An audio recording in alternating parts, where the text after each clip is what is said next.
আমরা সাধারণত যখন কোনো যন্ত্র মেরামতের কথা ভাবি, মানে ধরুন ল্যাপটপ নষ্ট হয়ে গেছে, তখন তো ব্যাপারটা খুব সোজা, তাই না? হ্যাঁ, একদম। সমস্যাটা চিহ্নিত করা যায় আর পার্টস বদলে দিলেই কাজ শেষ। রাইট। পার্টস বদলে দিলাম, যন্ত্র ঠিক হয়ে গেল। সমস্যা আর সমাধান দুটোই একেবারে স্পষ্ট। কিন্তু যখনই আমরা যন্ত্রের জগৎ থেকে বেরিয়ে মানুষের জগতে আসি, মানুষের আচরণ বা সম্পর্কের জায়গায় আসি, তখন এই নিখুঁত মেরামতের আইডিয়াটা পুরোপুরি ভেঙে পড়ে। পুরোপুরি। মানে মানুষ তো আর ল্যাপটপ না যে একটা সুইচ টিপলাম আর সে আমার পছন্দ মতো চলতে শুরু করলো। হ্যাঁ, হ্যাঁ, ঠিক বলেছেন। আমরা এমন এক ঘোলাতে পরিস্থিতিতে পড়ি, যেখানে কাউকে সরাসরি ওইভাবে মেরামত করা বা কন্ট্রোল করা প্রায় অসম্ভব। আর এই হতাশা থেকেই আমরা মানুষকে কেন ল্যাপটপের মতো মেরামত করতে পারি না, সেটা নিয়েই আমাদের আজকের এই গভীর আলোচনা বা ডিপ ডাইভ। দারুণ একটা বিষয়। আজকে আমরা কথা বলবো মেল রবিন্সের খুব বিখ্যাত একটা দর্শন নিয়ে, দ্য লেট দেম থিওরি। আমাদের লক্ষ্য হলো এই লেট দেম বা তাদের করতে দিন এবং লেট মি বা আমাকে করতে দিন, এই দুটো মানসিকতার ব্যবহারিক পার্থক্যগুলো খুঁজে বের করা। আসলে এটা একটা মানসিক স্বাধীনতার জার্নি বলতে পারেন। একদম। কিভাবে আমরা দৈনন্দিন জীবনের সীমানা বা বাউন্ডারি সেট করতে পারি, কর্মক্ষেত্রে কঠিন মানুষদের সামলাতে পারি আর নিজেদের লক্ষ্যের দিকে ফোকাস রাখতে পারি, সেটা নিয়ে আমরা কথা বলবো। তো একদম বেসিক একটা প্রশ্ন দিয়ে শুরু করি। আমরা আসলে মানুষকে এত নিয়ন্ত্রণ করতে চাই কেন? এই প্রশ্নটা খুব জরুরি। মেল রবিন্স যেমন বলছেন, আমাদের জীবনের বেশিরভাগ স্ট্রেস বা চিন্তার শুরুই হয় অন্যদের মতামত বা কাজ কন্ট্রোল করতে গিয়ে। হ্যাঁ, কিন্তু আমরা তো জানি যে অন্যকে বদলানো যায় না। তারপরও কেন আমরা বারবার একই কাজ করি? কারণ এর পেছনে একটা গভীর মনস্তাত্ত্বিক ব্যাপার আছে। এটা আসলে অন্যদের নিয়ে ততটা নয়, যতটা আমাদের নিজেদের ভেতরের অ্যাংজাইটি বা উদ্বেগকে শান্ত করার একটা চেষ্টা। ও আচ্ছা, মানে আমরা নিজেদের শান্ত করার জন্য অন্যকে কন্ট্রোল করি। একদম তাই। একটু ভেবে দেখুন, যখন চারপাশের পরিস্থিতি বা মানুষজন আমাদের প্রত্যাশা অনুযায়ী চলে না, তখন আমরা খুব নিরাপত্তাহীনতায় ভুগি। আমাদের অবচেতন মন বলে, আমি যদি পরিস্থিতিটা আমার মতো করে সাজাতে পারি, তাহলেই আমি নিরাপদ। রাইট, মানে আমরা পরিস্থিতিকে ভয় পাচ্ছি আর ভাবছি কন্ট্রোল করলেই শান্তি আসবে। কিন্তু বাস্তবে তো ঘটে উল্টোটা, তাই না? হ্যাঁ, এই নিয়ন্ত্রণের মানসিকতাই সবচেয়ে বেশি হতাশা তৈরি করে। আর ঠিক এই জায়গাটাতেই লেট দেম বা তাদের করতে দিন তত্ত্বের শুরু। এর মূল কথা হল, অন্যরা যা করতে চায় তাদের সেটাই করতে দেওয়া। কিন্তু এটা তো বেশ কঠিন। কঠিন, কিন্তু এটাই সেই মোহমুক্তি। মানে আমরা বুঝতে পারি যে অন্যদের আচরণের উপর আমাদের কোনো হাত নেই।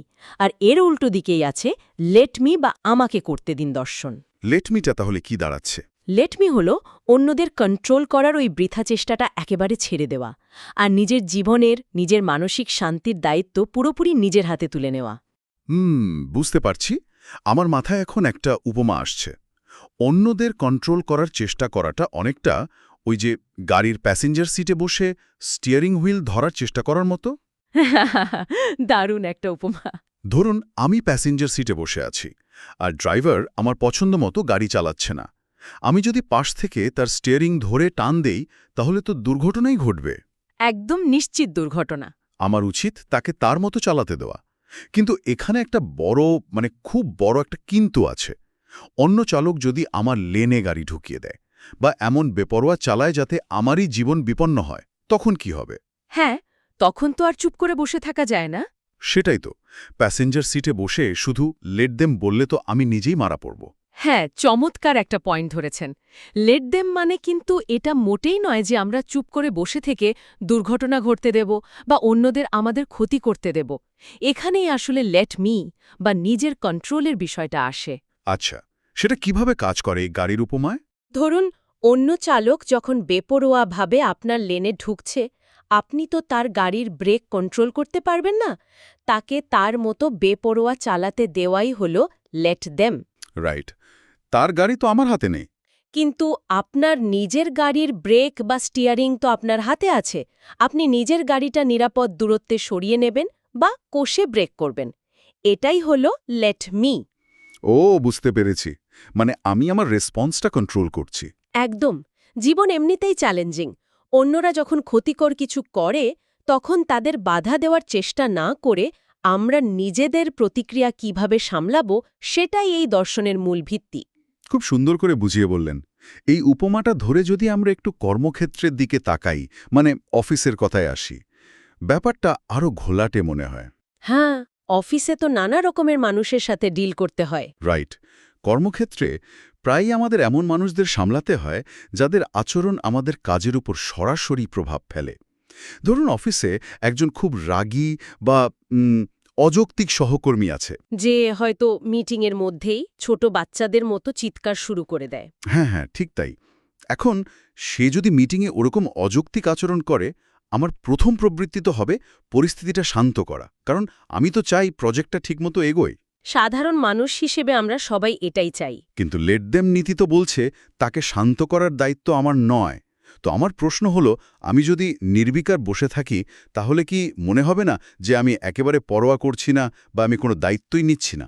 এই জায়গাটাতেই আমরা সবচেয়ে বেশি কনফিউজড হই।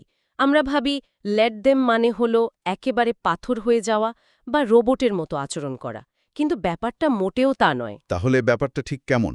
যখন একজন সহকর্মী মিটিংয়ে রেগে যাচ্ছেন, তখন তাকে শান্ত করার চেষ্টা করার মানেই হলো আমরা তার আবেগের দায়িত্ব নিজের কাঁধে তুলে নিচ্ছি।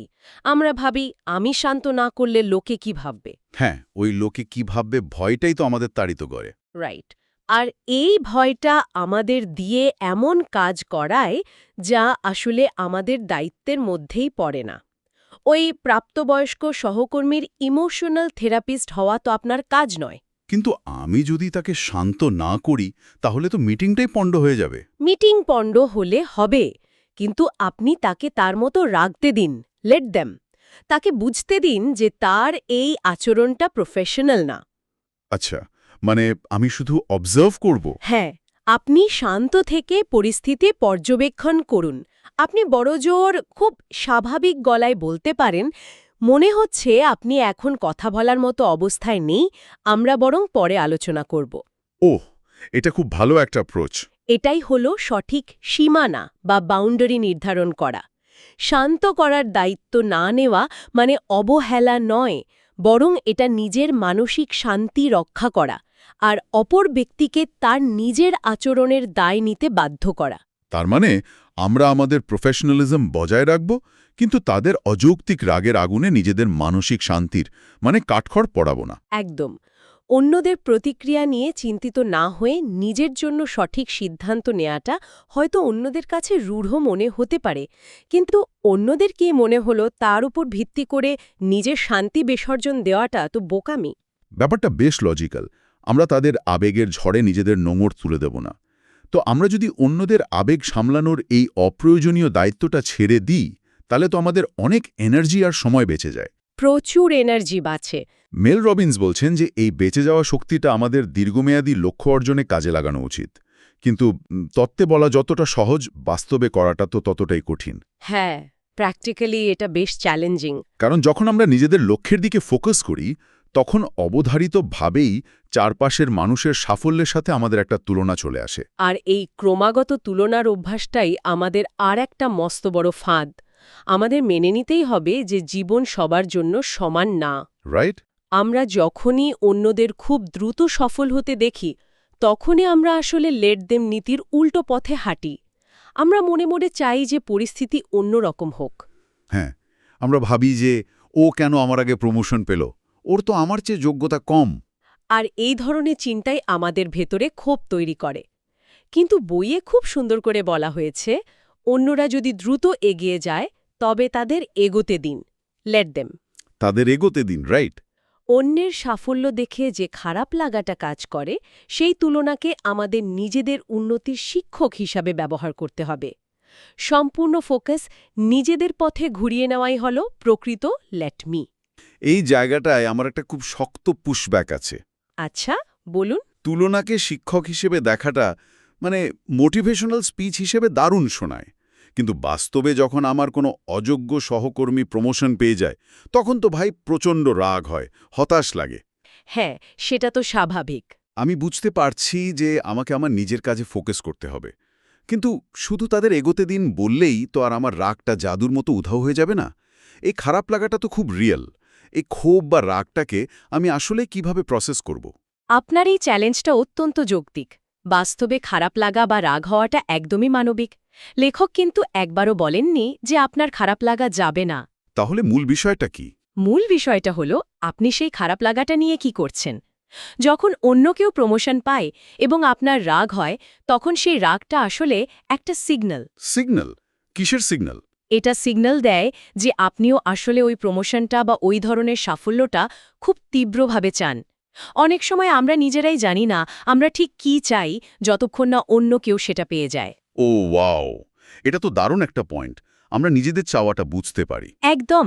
এই নিজের আসল চাওয়াটা বুঝতে পারাটাই হলো তুলনা থেকে শেখা। এরপর আসে আপনার ওই রাগের বিষয়টা। যিনি প্রমোশন পেয়েছেন তাকে তার সাফল্য উপভোগ করতে দিন। Let them. হ্যাঁ, লেট দেম। তার নামে গসিপ করা, তার কাজের খুঁত ধরা বা মনে মনে ক্ষোভ পুষে রেখে নিজের ঘুম নষ্ট করাটা আপনার কোনো কাজেই আসবে না। বরং আমারই এনার্জি লস হবে। ঠিক। তার বদলে স্বীকার করুন যে আপনার রাগ হচ্ছে, কারণ আপনি ওই জায়গায় যেতে চান। তারপর সেই ক্ষোভের শক্তিটাকে কনভার্ট করে নিজের স্কিল ডেভেলপমেন্টে কাজে লাগান। মানে রাগটাকে জ্বালানি হিসেবে ব্যবহার করা। একদম। সে তার পথে এগোচ্ছে, এগোতে দিন, আর আমাকে আমার পথে আরও ভালোভাবে প্রস্তুত হতে দিন। রাগটাকে অস্বীকার না করে এভাবেই সেটাকে সলিউশন হিসেবে ব্যবহার করা যায়। তার মানে অন্যের সাফল্যটাকে একটা আয়না হিসেবে ব্যবহার করে নিজেদের আসল আকাঙ্ক্ষাগুলোকে চিনে নেওয়া। অসাধারণ একটা কনসেপ্ট। আচ্ছা, কর্মক্ষেত্র বা প্রফেশনাল জায়গাটা আমরা বুঝলাম। এবার একটু কাছের মানুষদের দিকে আসি। হ্যাঁ, এটা নিয়ে কথা বলা খুব দরকার।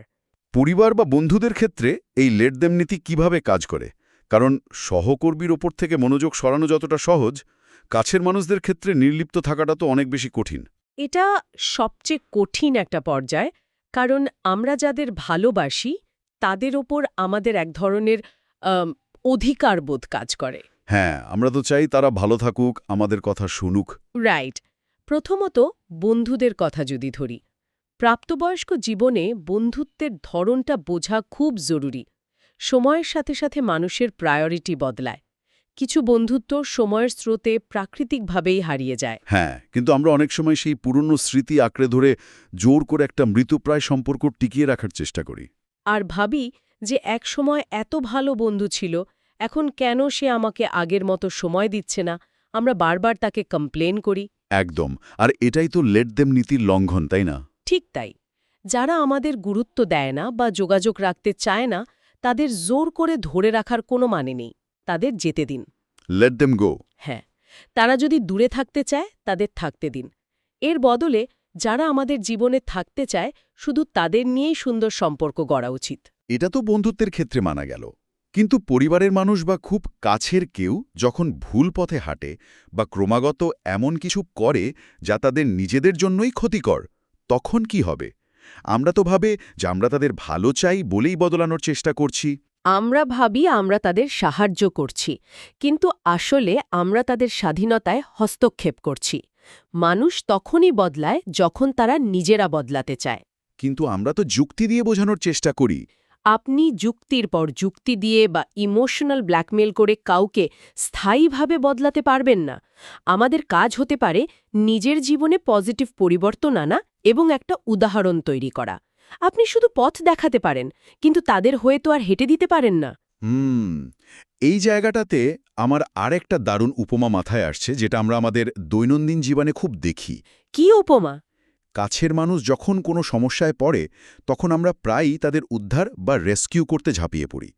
এটাকে আমি অনেকটা ওই যে কোনো বাচ্চার অঙ্কের হোমওয়ার্ক নিজে করে দেওয়ার সাথে তুলনা করতে চাই। হ্যাঁ হ্যাঁ, খুব চেনা একটা দৃশ্য।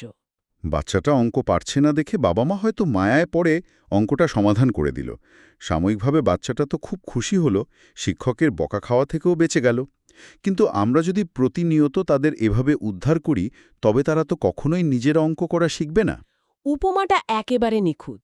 সাইকোলজির ভাষায় এটাকে বলে উদ্ধারকর্তার ফাঁদ বা রেস্কিউয়ার ট্র্যাপ। আর এই ফাঁদের সবচেয়ে ভয়ঙ্কর দিকটা হল লার্নড হেল্পলেসনেস বা অর্জিত অসহায়ত্ব। অর্জিত অসহায়ত্ব ব্যাপারটা একটু বুঝিয়ে বলবেন? ধরুন, যখন আমরা কাউকে অতিরিক্ত সাহায্য করি বা বারবার তাদের বিপদ থেকে উদ্ধার করি, তখন আমরা অবচেতনভাবে তাদের ব্রেনে একটা মেসেজ পাঠাই। কি মেসেজ? মেসেজটা হলো, তুমি নিজে তোমার সমস্যা সমাধান করতে অক্ষম, তোমার আমাকে দরকার। আর ধীরে ধীরে সেই মানুষটি সত্যি বিশ্বাস করতে শুরু করে যে সে একা কিছু করতে পারবে না। ও মাই গড, তার মানে তারা আত্মবিশ্বাস হারিয়ে ফেলে? একদম। তারা নিজেদের সমস্যা সমাধানের সক্ষমতা হারিয়ে আমাদের ওপর আরও বেশি নির্ভরশীল হয়ে পড়ে। তার মানে আমরা ভাবছি আমরা তাদের উপকার করছি, কিন্তু আসলে আমরা তাদের মানসিক মেরুদণ্ডটাই ভেঙে দিচ্ছি। ঠিক ধরেছেন, আমরা তাদের ঘুরে দাঁড়ানোর ক্ষমতা বা রেজিলিয়েন্স চুরি করে নিচ্ছি। লেট দেম সুইম নীতি অনুযায়ী ভালোবাসার মানুষদের সঠিক উপায়ে সাপোর্ট করার মানে হল তাদের নিজেদের সমস্যার সমাধান নিজেদেরই করতে দেওয়া। কিন্তু সেটা তো খুব কঠিন। কঠিন। আমরা শুধু তাদের পাশে থেকে মেন্টাল সাপোর্ট দিতে পারি, কিন্তু তাদের জীবনের অঙ্কগুলো আমরা কষে দিতে পারি না। এটা সাময়িকভাবে দেখতে খুব রূঢ় মনে হতে পারে। হ্যাঁ, মনে হতে পারে আমি খুব স্বার্থপর। কিন্তু দীর্ঘমেয়াদী তাদের স্বাবলম্বী করার জন্য এর চেয়ে বড় উপকার আর কিছু হতেই পারে না। এটা সত্যি একটা বড় চোখ খুলে দেওয়ার মতো ব্যাপার। আমরা ভালোবাসার নাম করে আসলে মানুষকে পঙ্গু করে দিচ্ছি। আচ্ছা, রোমান্টিক সম্পর্কের ক্ষেত্রে এর প্রয়োগটা কেমন হবে? রোম্যান্টিক সম্পর্কের ক্ষেত্রে তো এটা আরও বেশি প্রাসঙ্গিক। কারণ আমরা অনেক সময় এমন সম্পর্কে আটকে থাকি যেখানে আমরা প্রতিনিয়ত অবহেলিত হচ্ছি, কিন্তু তারপরও আশা করি যে একদিন সব ঠিক হয়ে যাবে, একদিন সে আমাকে বুঝবে। আর এখানেই সমস্যা। ভালোবাসার ক্ষেত্রে আমরা অনেক সময় মানুষের কথার ওপর ভিত্তি করে একটা মায়ার জগৎ তৈরি করি। কিন্তু সত্যটা হলো কথার চেয়ে কাজ অনেক বেশি ইম্পর্ট্যান্ট। মানুষ কথার চেয়ে কাজের মাধ্যমেই নিজের আসল রূপ বেশি প্রকাশ করে। কিন্তু আমরা তো সেই আসল রূপটা দেখতেই চাই না। আমরা তাদের আচরণের জন্য নানা রকম অজুহাত তৈরি করি। যেমন বলি, সে হয়তো খুব চাপে আছে বা তার মন খারাপ। আর ঠিক এখানেই লেট দেম নীতির সবচেয়ে কঠিন প্রয়োগটা করতে হবে। কেউ যদি তার আচরণের মাধ্যমে ক্রমাগত আমাদের অবহেলা করে, তবে তাকে বদলানোর বৃথা চেষ্টা না করে তাকে তার আসল রূপ দেখাতে দিন। Let them show their true colours. আর যখন তারা আসল রূপটা দেখাবে, তখন সেটা বিশ্বাস করুন। তাদের জন্য আর কোনো অজুহাত তৈরি করবেন না। মানে আমি যদি তাকে স্পেস দিই এবং সে যদি সেই স্পেসটা আমাকে অবহেলা করার কাজে ব্যবহার করে, তবেই সেটাই তার আসল উত্তর। ঠিক তাই। তখন আপনার দায়িত্ব হল সেই চরম সত্যটা মেনে নেওয়া এবং সেখান থেকে সরে আসা। আমরা আমাদের জীবনে ঠিক ততটুকুই ভালোবাসা পাব যতটুকু আমরা নিজেদের প্রাপ্য বলে মনে করব। খুব পাওয়ারফুল একটা কথা বললেন। যারা আমাদের মূল্য বোঝে না, তাদের পেছনে ছুটে নিজের মূল্য কমানোর তো কোনো মানে নেই। এটাই হলো সম্পর্কের ক্ষেত্রে লেট দেম মানসিকতা। মানে আপনি অন্যকে বদলানোর চেষ্টা ছেড়ে দিয়ে নিজের জন্য একটা সুস্থ এবং সম্মানজনক জীবন বেছে নিচ্ছেন। তার মানে দাঁড়াচ্ছে পুরো কনসেপ্টটার মূল ভিত্তি হল নিজের সময়, এনার্জি এবং মানসিক শান্তির কন্ট্রোল নিজের হাতে রাখা।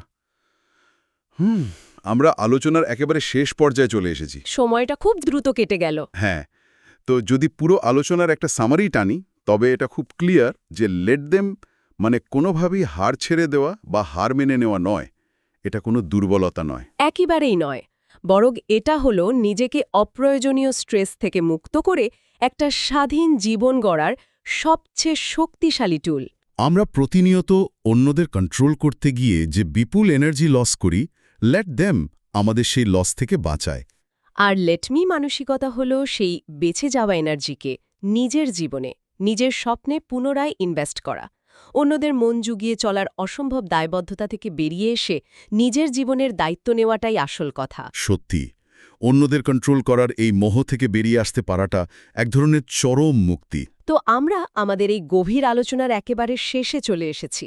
আজ আমরা দেখলাম কিভাবে অন্যকে কন্ট্রোল করার প্রবৃত্তি আমাদের ভেতরের ভয় থেকে জন্ম নেয়। এবং আমরা দেখলাম কিভাবে কর্মক্ষেত্রে সীমানা নির্ধারণ করতে হয়। রাইট।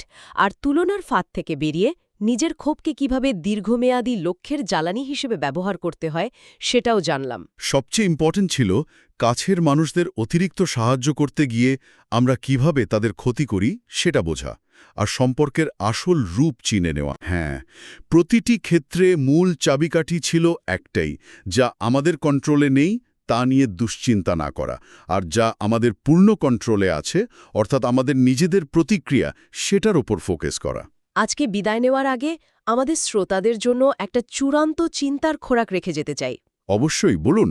একটু কল্পনা করুন তো, আজ সারাদিনে আমরা কতবার অন্যের আচরণ নিয়ে বিরক্ত হয়েছি বা অন্যকে বদলানোর কথা ভেবেছি। যদি আমরা আজ থেকে চারপাশের প্রতিটি মানুষ এবং পরিস্থিতি কন্ট্রোল করার চেষ্টা পুরোপুরি ছেড়ে দিই, তবে সেই বেঁচে যাওয়া বিপুল মানসিক এনার্জি দিয়ে আগামীকাল আমরা নতুন কি অসাধারণ কিছু অর্জন করতে পারব। ওয়াও! এই একটা প্রশ্নই কিন্তু আমাদের জীবনের প্রতিদিনের ইকুয়েশনটা পুরোপুরি বদলে দিতে পারে। একদম। এই প্রশ্নটা নিয়েই আজ আমরা আমাদের এই ডিপ ডাইভ এখানেই শেষ করছি। নতুন কোনো বিষয় নিয়ে আবারও আমরা ফিরে আসব। ততক্ষণ পর্যন্ত চারপাশের পরিস্থিতিকে তার নিজের মতো চলতে দিন আর নিজের জীবনের স্টিয়ারিং হুইলটা শক্ত করে নিজের হাতে তুলে নিন।